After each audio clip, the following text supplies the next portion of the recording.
Students, आज जो हमारा टॉपिक है श्वसन तंत्र के अंतर्गत वो है लंग्स, फेफड़े। ठीक है, लंग्स जो है आप जानते हैं कि हमारे शरीर के अंदर जो फेफड़े होते हैं वो हमारे वक्ष गुहा में, वक्ष गुहा मतलब हमारी छाती, उसमें उल्टे वृक्ष की भांति ऐसे लटके हुए रहते हैं, उल्टे वृक्ष की भांति लटके हुए रहते हैं। संख्या में एक जोड़ी होते हैं। कितने होते हैं? एक जोड़ी होते हैं। वक्षी गुहा में स्थित होते हैं। वक्ष मतलब छाती। स्पंजी होते हैं, स्पंज के समान। ठीक है, स्पंजी होते हैं। दायां भाग और बायां भाग दो अलग अलग पार्ट में बटा होता है। ये वाला हमारा राइट, दायां जिससे हम खाना खाते हैं, और ये वाला लेफ्ट। अब दायां भाग जो होता है वो थोड़ा सा बड़ा होता है। कैसा होता है? बड़ा इसलिए होता है क्योंकि वो तीन भागों में डिवाइड होता है, उसके तीन पार्ट होते हैं। और बायां भाग जो होता है वो दो भाग में डिवाइड होता है। कितने भाग में? तो ऑब्वियसली दायां भाग थोड़ा सा बड़ा होगा क्योंकि उसके तीन पार्ट है ना। और इसके अलावा आगे इसमें जो एल्विलाई होते हैं, जो हमारे फेफड़े होते हैं, उन फेफड़ों में जो गैसों का आदान प्रदान होता है, ऑक्सीजन और CO2 का, वो जो आदान प्रदान होता है वो कुपिकाओं के माध्यम से होता है। कुपिकाएं कह लो, वायु कोश कह लो, या एल्विलाई कह लो।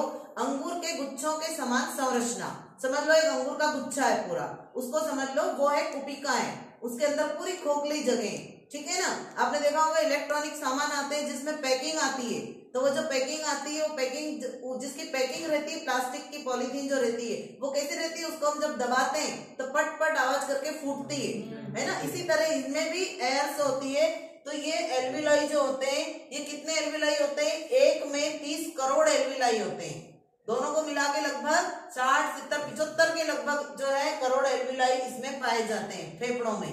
और इनका क्षेत्रफल कितना होता है? 90 वर्ग मीटर पूरे उस पे जो हमारे फेफड़ों के ऊपर, और मुलायम होते हैं ये। ठीक है ना। अब हम यहाँ पे पहले फेफड़ों का स्ट्रक्चर देख ले। सबसे पहले देखिए यहाँ पे जो एक नलीनुमा संरचना दिखाई दे रही है, इसको हम कहते हैं ट्रेकिया, श्वास नली। क्या है ये? श्वास नली। या नाक से यहाँ से जाती है, तो यहाँ पे ये तो हमारे नोस्ट्रिल हो गए, नासा छिद्र। क्या है ये? नासा छिद्र। और फिर ऊपर जाके ये ट्रेकिया, श्वास नली, और ये हमारे यहाँ पे लैरिंग्स होते हैं। श्वास नली तो अंदर आ गई है ना। और ये हमारे यहाँ पे होते हैं लैरिंग्स, स्वर यंत्र, जिससे हमारी आवाज निकलती है, वोकल कार्ड जिनको कहते हैं। तो ये यहाँ पे स्वर यंत्र है, ये श्वास नली है। ये श्वास नली आगे जाके दो भागों में डिवाइड हो जाती। मैंने आपको क्या कहा कि उल्टे वृक्ष की भांति ऐसे लटके होते हैं। तो वृक्ष जो है वो नीचे जाके क्या हो रहा है? ब्रांचेस में डिवाइड हो रहा है, शाखाओं में। तो दो शाखाओं में बट गया अलग अलग। एक जाता है दाएं फेफड़े की तरफ, एक बाएं फेफड़े की तरफ। तो जो ये शाखाएं जा रही है, इन शाखाओं को कहते हैं ब्रोंकस। क्या कहते हैं? ब्रोंकस। और ब्रोंकस आगे जाके छोटी छोटी शाखाओं में बढ़ते हैं, उनको कहते हैं ब्रोंकियोल। क्या कहेंगे? ब्रोंकियोल। और ब्रोंकियोल आगे जाके छोटी छोटी संरचनाओं में जो अंगूर के गुच्छे के समान संरचनाएं, वो कहलाती है एल्विलॉय। एल्विलॉय, जिनको वायु कोश भी कहेंगे, एल्विलॉय भी कहेंगे, कुपिकाएं भी कह सकते हैं। और यही होती है एक फेफड़े में 30 करोड़ के लगभग। और इसी में O2 और CO2 मतलब गैसों का जो आदान प्रदान होता है वो इन्हीं के माध्यम से होता है, क्योंकि इसके आसपास पाई जाती है पल्मोनरी शिरा और पल्मोनरी धमनी। मतलब जो धमनियों का जाल है, केशिकाओं का जाल है, शिरिकाओं का जाल है, वो सब इसी के आसपास होता है। तो फेफड़ों में पाई जाने वाली जो धमनी है, जैसे आपको मैंने उत्सर्जन तंत्र पढ़ाया था, उसमें बताया था वृक्कीय धमनी और वृक्कीय शिरा। वृक्क के आसपास मतलब किडनी के आसपास पाई जाती है, तो उसको क्या कहते हैं?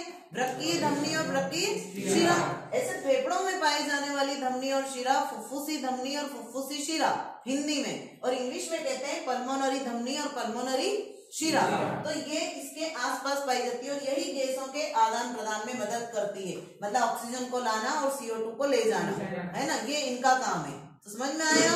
अब यहाँ पे हम एक बार देख लें कि दायां फेफड़ा और बायां फेफड़े में क्या अंतर है। तो ये दायां फेफड़ा, राइट लंग, इसके 3 लोब है, 3 इसके क्या है? खंड है, 3 भाग है इसके। पहला सुपीरियर, मिडिल और इंफीरियर। सुपीरियर मतलब ऊपर वाला, मिडिल मतलब बीच वाला, इंफीरियर मतलब ऐसे ही ऊपर देखिए, सुपीरियर लोब और इंफीरियर लोब, इसमें 2 ही लोब है। अब ऑब्जेक्टिव में क्वेश्चन बनता है कि मनुष्य के फेफड़े के कौन से भाग में या कौन सा वाले फेफड़े में 3 भाग पाए जाते हैं, या कौन सा फेफड़ा बड़ा होता है, दाया या बाया? दाया। दाया के कितने भाग बताए आपको मैंने? कौन कौन से?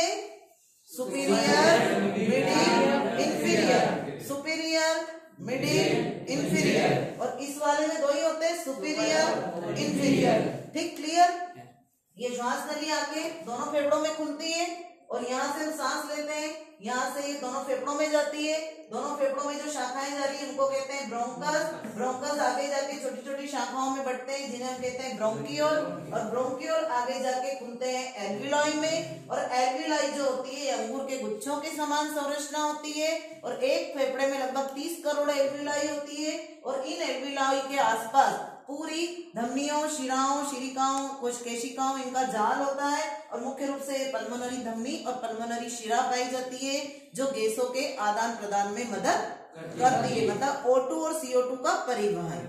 ये हमारे फेफड़े की संरचना है। तब आप इसको देखिए इस चार्ट के माध्यम से जो बच्चों ने बनाया है मॉडल, इसमें आप देखिए ये यहाँ से ये देखिए श्वास नली है ना, ये ट्रेकिया, ये नोस्ट्रिल नासा छिद्र के माध्यम से ये अंदर की तरफ जा रही है। ये ट्रेकिया, श्वास नली, ये लैरिंक्स, यहाँ पे पाए जाते हैं स्वर कोश जिनको हम कह रहे हैं स्वर कोश, जिससे हमारी आवाज निकलती है। किसी की आवाज मोटी पतली होती है ना, वो इन स्वर कोश के ऊपर डिपेंड करती है। फिर ये ब्रोंकस, ये क्या है? ब्रोंकस। ब्रोंकस आगे जाके 2 शाखाओं में बढ़ गया जिनको हम क्या कहते हैं? ब्रोंकियोल। क्या कहते हैं? ब्रोंकियोल। दोनों अलग अलग फेफड़ों में जा रहा है। अब ये वाला फेफड़ा लेफ्ट और ये वाला राइट। राइट के 3 पार्ट है, अपर, मिडिल और लोअर, या सुपीरियर, मिडिल और इंफीरियर। और इसके 2 ही पार्ट हैं। और ये वाला फेफड़ा थोड़ा सा बड़ा होता है और ये थोड़ा सा छोटा होता है। तो ये हमारे यहाँ के जो है अपने शासकीय बालक कुमावी क्रमांक 2 के जो बच्चे हैं उन्हीं ने ही बनाया है। ठीक है ना? तो ये आपकी हुई फेफड़ों की संरचना। ओके।